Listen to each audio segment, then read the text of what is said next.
Hello, my name is John Griffin Donlin, but a lot of people call me Dr.Leisure. I like to make these short videos on a range of topics: food, travel, art, crafts. I like to make these short videos and I hope you like watching them. But if you don't, that's fine too. Bill Beier recently showed his paintings in the Louisiana State Exhibit Museum in Shreveport. Completed in 1939 as one of the New Deal's public works projects, the Louisiana State Exhibit Museum is an architectural jewel built in the ultra-modern style of the time. This circular building is home to 23 beautifully rendered scale dioramas that portray a snapshot of Louisiana life in the 1940s.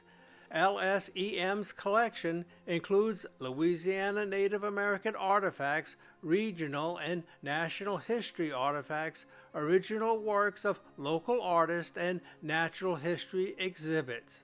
An allegorical fresco by Conrad Albrezio, which reinforces the theme of the interior exhibits: agriculture, industry, and the natural resources of Louisiana. It's paired with monumental figures intended to be viewed at a distance from the Dixie Highway 80, which was at one time the main east-west route to Texas. Soar gracefully above the doors right up to the 3-story ceiling.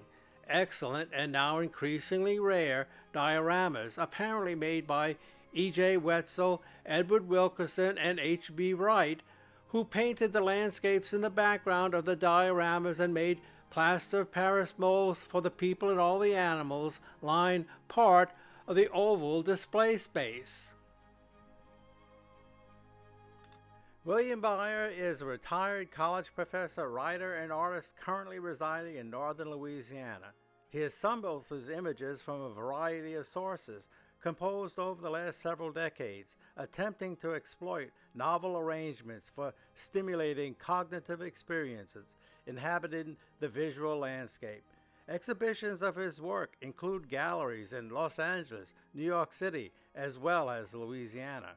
He recently completed an art book formulating an alternative interpretation of experiencing and creating works of visual art.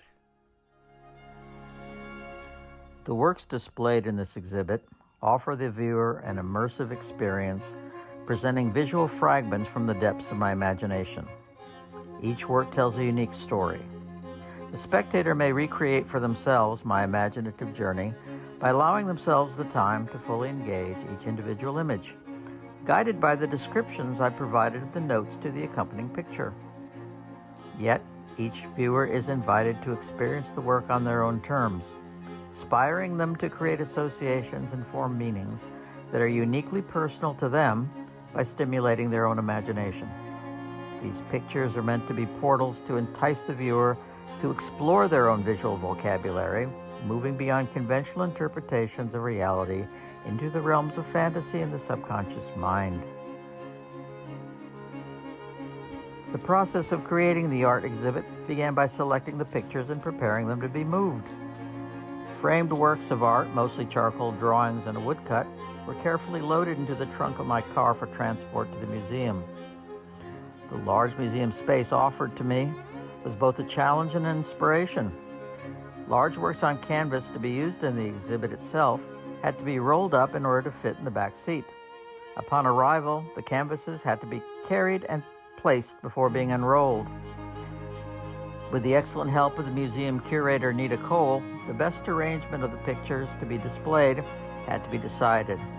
It was necessary to strategically place the pictures on the walls so the images balanced each other and allowed the viewing public easy access to contemplate each separate image. The scale of the blank walls posed a challenge: how to pair the large canvas pictures in such a way to enhance their visual proximity without crowding them so the viewer could appreciate them individually.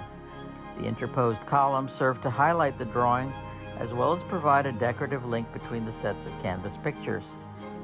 Skilled professionals of the museum itself, using a mechanical lift to reach the upper sections of the walls, were responsible for the arduous task of actually placing them in the hall.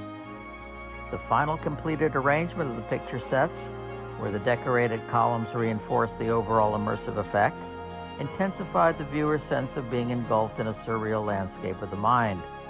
The viewer was allowed to experience the overall effect while at the same time able to select and examine individual works at their leisure.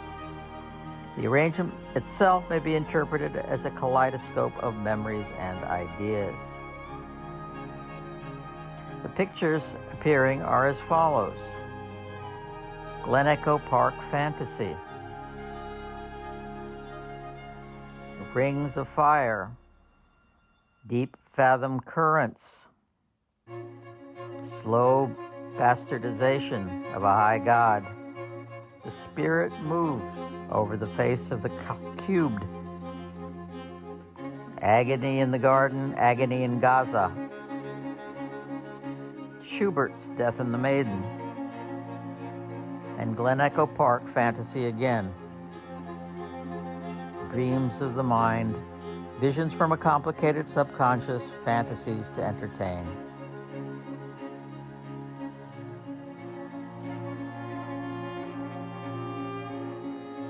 Cats!